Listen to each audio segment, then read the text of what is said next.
scan this. Sovi is here. Let's level up.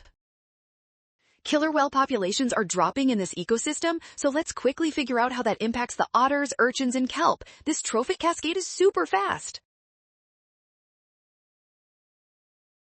First, we look at the top predator. If killer whales decrease their primary prey, the sea otters will face much less predation pressure, and their population will naturally start increasing.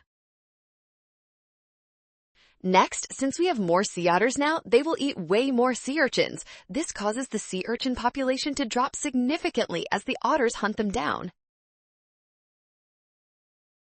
Finally, with fewer urchins grazing on the seafloor, the kelp forest can finally grow back and thrive. This chain of events makes option A the only logical choice for us.